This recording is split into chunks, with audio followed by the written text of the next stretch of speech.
Of the more than 325 interviews we've done over the years, many of the people we've interviewed have used cannabis successfully in dealing with multiple health issues. And today we're talking to a woman who had grand mal seizures as a youngster, breast cancer as an adult, and was involved in a serious traffic accident, which she became addicted to pharmaceuticals prescribed by her doctor. But being a cannabis advocate for most of her life, she has survived and is here today to tell us her story. And joining us from Ontario, Canada is Kim Cooper. Kim, it's good to finally meet you and talk to you. Thanks very much for doing this. Thank you so much for having me on. It's a pleasure to be here with the two of you. I have followed what you guys have been doing for a very long time, and I'm thrilled to be participating in your podcast today. Kim, what would your state of health be like today if cannabis wasn't part of your life? Oh, I don't think I would be here. I honestly do not think I would have survived until, my last 60 years without the use of cannabis. Over the years, I've suffered many chronic conditions that cannabis has helped me with.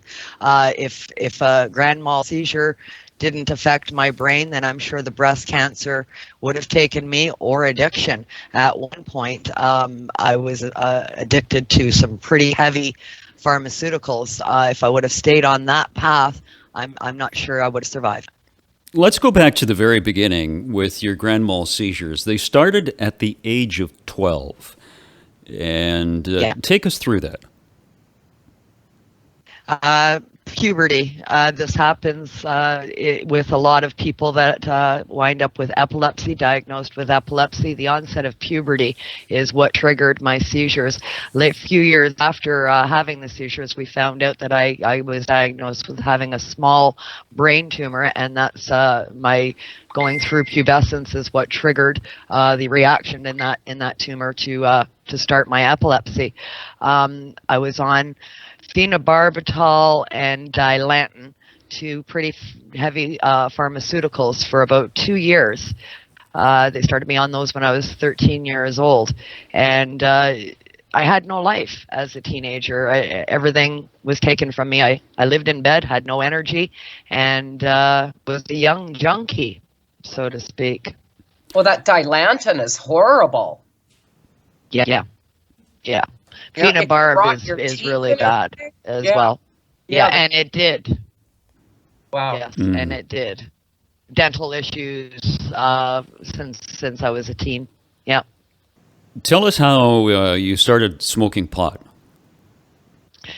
Through my teenage years, I was a fairly rebellious teen. I grew up in the social services system, so I was in amongst foster homes and group homes and that kind of thing throughout many years of my life, and that leads to some really rebellious behavior in the use. And you've got to put this in context. This was back in the 70s. We're talking 75 through 79. Is the majority of my experience where it all began. So rebelling through my teenage years, after school, friends getting together with friends, and we'd get our hands on some pot, and it's, in the back of the schoolyard, smoking joints after school. It started off as a rebel thing, and I noticed that my seizures had become less. I had been on the phenobarb and the dilantin for just over a year by then, and I noticed a decrease in the seizure activity. I just thought they were going away, not knowing too much about my condition, and just figured, well, it came and it started, and now it's just leaving. So I started rebelling against my foster parents at that time, and I started refusing to take my pills. I said, no, I'm not taking them. I'm not having seizures anymore. I'm good. So I'm not taking the pills.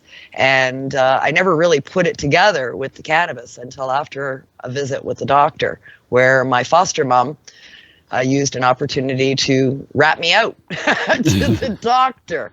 So 14 years old, and I'm sitting in the doctor's office, and my foster mom pops up and says, well, she stopped taking her pills and she's smoking that pot, she says to the doctor, to the neurologist. And I sat straight up in my chair, being the rebellious teen that I was, and I said, yep, that's right. I'm not taking the pills no more, and I'm not having no more seizures, and I like smoking pot. And I thought I was going to get reamed on.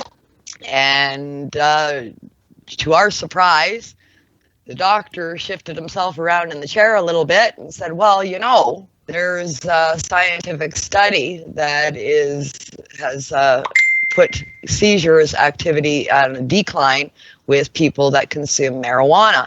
And marijuana used to be one of the medicines that we would prescribe to people before it became illegal.